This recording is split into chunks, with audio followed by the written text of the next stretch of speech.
大家好，我是夕阳，今天给大家带来一道江南冬季美食——塔菜炒冬笋。先将冬笋去皮，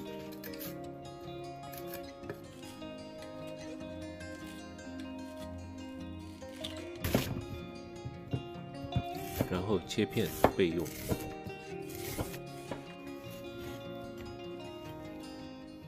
塔菜切下叶片，霜降过后，塔菜变得甘甜，是品尝的最佳时节。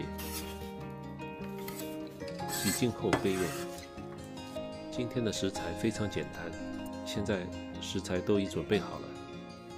在锅中把水烧开，放入冬笋片，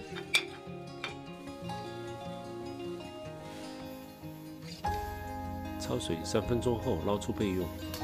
冬笋焯水后可以去除涩味。请记得订阅我的频道，万分感谢。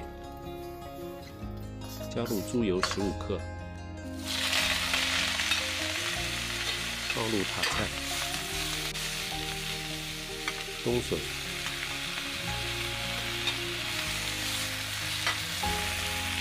大火翻炒至塔菜变软。过去每逢过年，塔菜炒冬笋必然在餐桌上出现，总是最早被孩子们一抢而光。看到有一点出水了，放入食盐2克，放入白糖3克。这里放糖可以让味道更鲜。盐不要放早了，加盐后蔬菜很容易出水，所以必须大火快炒。冬笋爽脆鲜美，塔菜则更甜糯多汁，两者结合有着完美的口感。